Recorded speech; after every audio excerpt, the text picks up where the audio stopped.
Hoy en Territorio Invisible vamos a hacer un recorrido muy sencillo. De hecho salimos desde la propia capital de Huesca y salimos desde lo que tengo detrás mío, el Puente de las Miguelas.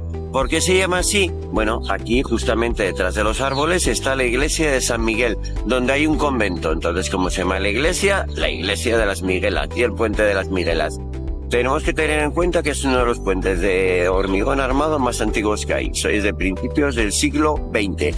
Y acompañadme y veréis todo lo que vemos.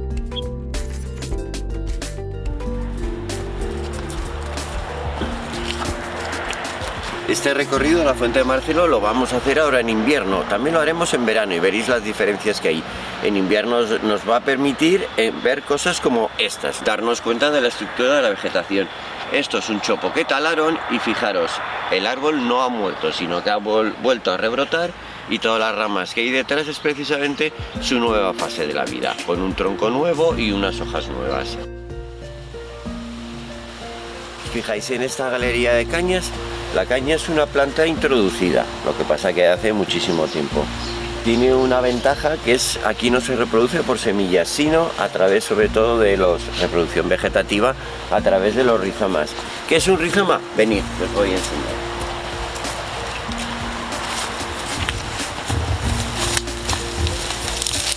Esta parte que es como la raíz y fijaros como de aquí está saliendo una nueva caña. Si nosotros troceamos esto y lo plantamos tendremos nuevas cañas y así es como se han extendido, sencillamente porque era una caña que tenía muchas utilidades tanto en la agricultura como en la cestería como incluso en la construcción. Los techos rasos de yeso se hacían sobre una estructura creada de cañas. ¿Y os acordáis un vídeo que tenemos sobre cómo hacer un barquito con hoja de caña?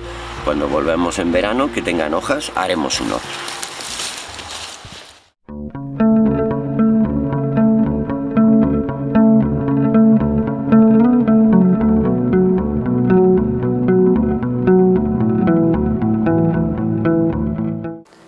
Ya estamos en una zona bastante natural, bastante silvestre de este soto.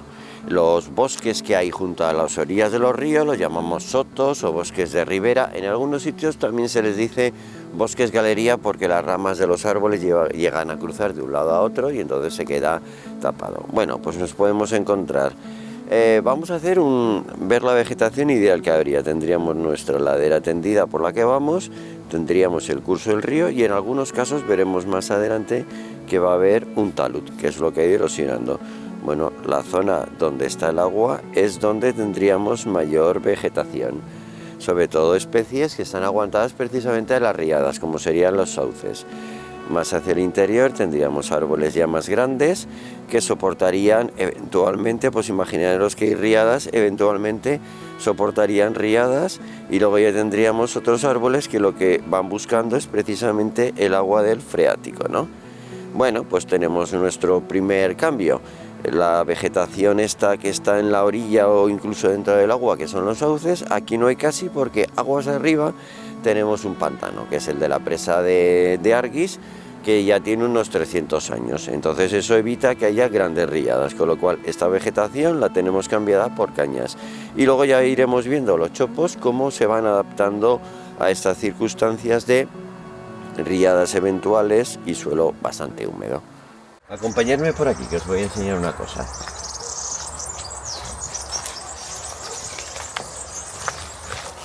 Como veréis, el protagonista de esta primera parte del recorrido van a ser los chopos, ¿no? Ya hemos visto como el chopo, si cortamos el tronco, puede rebrotar.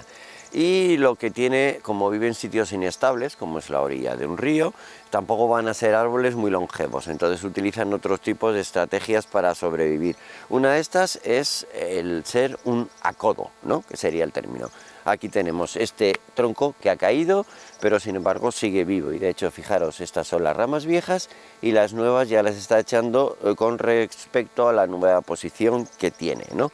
Cuanto más cerca estén de las raíces que le han quedado, estas ramas serán más grandes y llegarán a convertirse incluso en prácticamente en árboles. Si el tronco estuviera tocando el suelo, llegaría a descomponerse y estos podrían raizar y volveríamos a tener como un ejemplar con diferentes troncos, pero que es siempre el mismo individuo.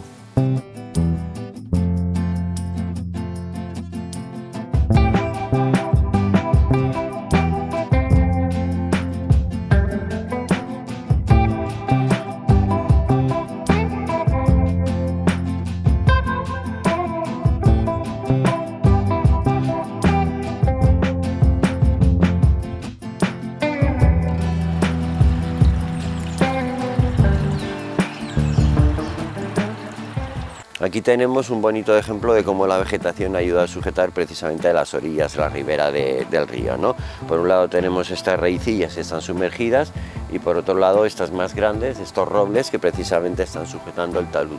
Como os comentaba antes, debido a que no hay casi riadas, este río, que es un lecho de grava, sería típico para los sauces, pero al no haber riadas que les faciliten el que se establezcan, pues hay otro tipo de vegetación que es la que está dominando. En este caso, bueno, aquí tenemos robles, hay zarzas y sobre todo las cañas, ¿no?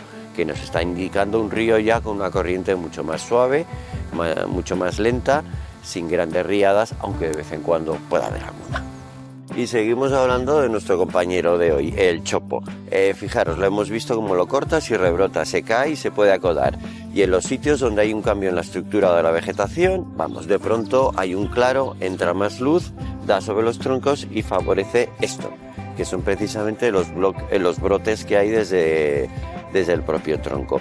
Esto nos está indicando que es un árbol que, aunque el tronco no es muy longevo, tampoco le interesa porque está en sitios inestables como las orillas de los ríos, es capaz de ir continuamente regenerándose y cambiando su forma y sus dimensiones para adaptarse a las nuevas condiciones.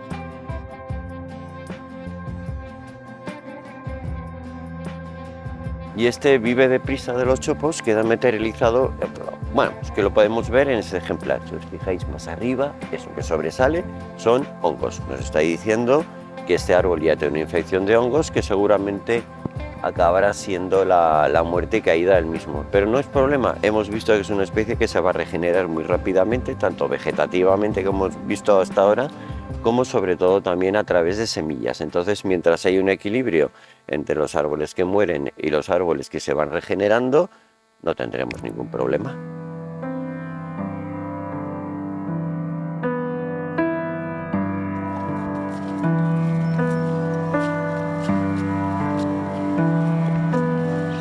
Y os habréis fijado lo abundante que es esta planta en este sótano. Esto es la hiedra. Es una planta que, para conseguir toda la luz que necesita, como no tiene un tronco rígido y pueda competir con los árboles, pues ¿qué hace? Sencillamente se apoya en los árboles, trepa sobre ellos y en algún caso, pues bueno, les debe ocasionar más que molestias porque los llega a cubrir el tronco. En este caso nunca compite con las ramas, pero sí es un peso añadido al árbol, como podemos ver detrás.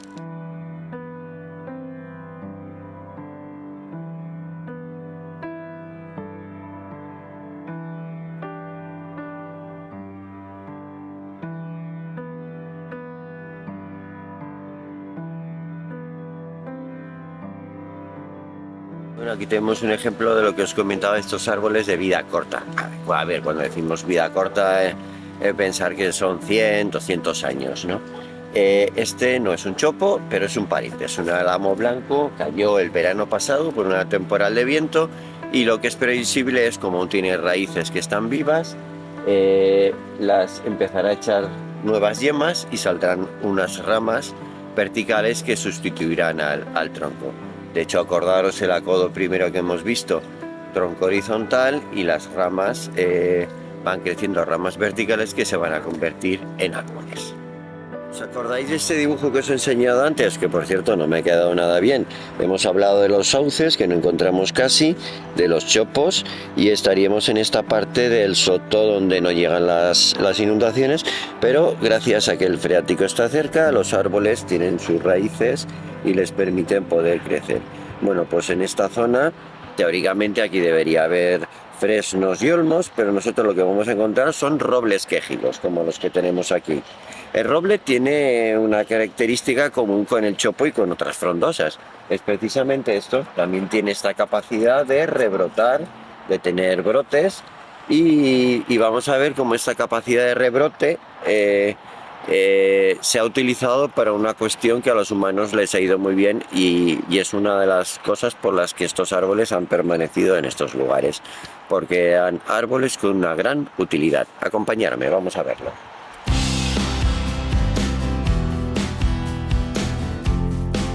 ¿No le veis nada extraño a este árbol? Fijaros en la parte de arriba. Normalmente los árboles tienen un tronco del cual salen las ramas. En este, en cambio, llega un momento que salen varias ramas. Bueno, pues este árbol es un trasmocho. Lo que se hacía antes era, estos árboles se cortaban a esta altura, 2-3 metros, donde los animales domésticos no pudieran llegar, y para utilizarlo sobre todo tanto para la obtención de forraje como sobre todo de madera o leña o incluso para hacer carbón vegetal. La idea era, estos son los robles, igual que hemos visto con los chopos, son capaces de rebrotar. Yo corto el tronco, si los árboles no son muy viejos, y de ellos van a salir varios tallos. Yo cada X años voy a poder ir cortando esta madera. Entonces lo que hacemos es sencillamente esto. Nosotros tenemos nuestro árbol con la copa y lo cortamos por aquí. La consecuencia es que tenemos un tronco vacío. Pero aquí poco a poco van a salir ramas. Periódicamente estas ramas las volveremos a cortar y volveremos a tener un árbol ya de un tronco más ancho y volver a echar ramas. Y de esta forma podremos obtener un recurso que necesitábamos antes, sobre todo más que ahora, que es la leña o la madera, sin tener que cortar el árbol. Y de forma que como los animales no van a llegar por la altura, siempre se va a poder recuperar bien.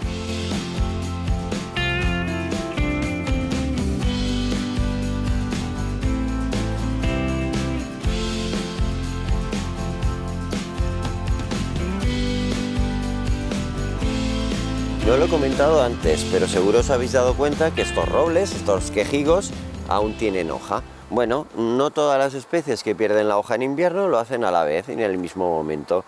Hay algunas que, atención a la palabra que viene ahora, que son marcescentes. Es una palabra que conviene aprenderse, que te da como cierto empaque, como que parece que sabes, ¿no?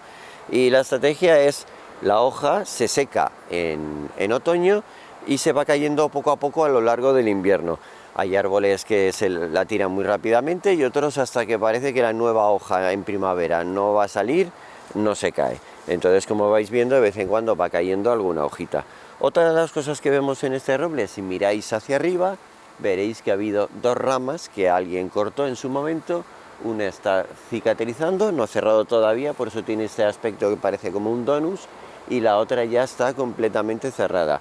Esto nos está dando una idea de estos árboles, sobre todo cuando son jóvenes, los plásticos y la capacidad que tienen para adaptar y coger nuevas formas, sobreponiéndose a roturas, caídas, cortas e incluso, si es de pequeña intensidad, fuegos.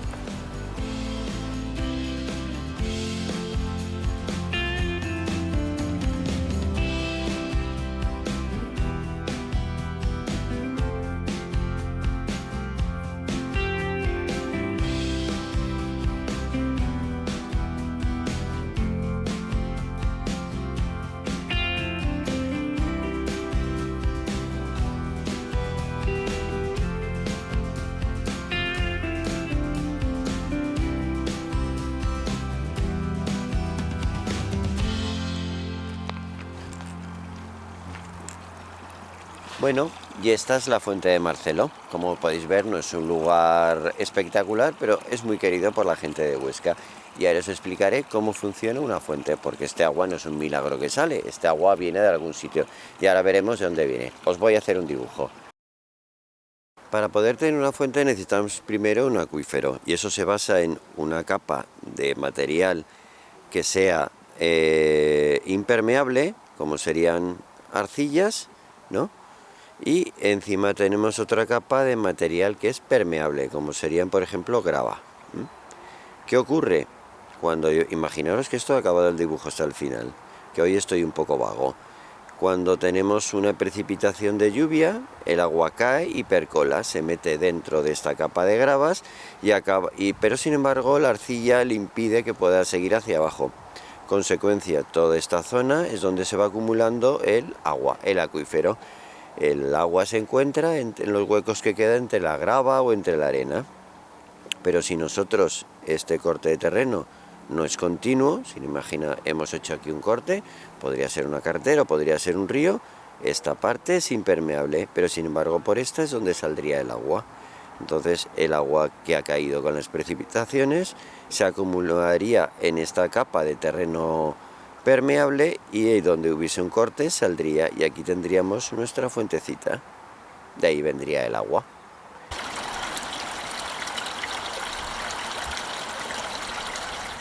Bueno, ya hemos llegado al final de nuestro recorrido. Acordaros, hemos empezado en Huesca, junto al puente de las Miguelas, hemos seguido por el curso del río Isuela hasta la fuente de Marcelo, hemos seguido un poquito más y hemos llegado hasta aquí, hasta el recodo del Carbonero. A lo largo de este recorrido hemos visto sobre todo, ahora que es invierno y al no haber hojas lo podemos ver mejor, como la estructura un poco del bosque de ribera, como hay una competencia por la luz, las trepadoras intentan llegar ahí, y como hay dos especies, que es de las que más hemos hablado, tanto el chopo como los robles, que tienen bastante plasticidad a la hora de poderse desarrollar. Son capaces de rebrotar, de acodarse, y digamos que es un siempre estar vivos. Entonces, pues bueno, este recorrido lo volveremos a hacer en verano y veréis que vamos a ver otra serie de cosas. Si os ha gustado, ya sabéis, le dais al me gusta, os suscribís, se lo comentáis a vuestros familiares, a la vecina del tinto, a la de la panadería, al de la carnicería, al del colegio, al que os pone la multa, al que nos aguanta, al que soportáis, y hasta otra.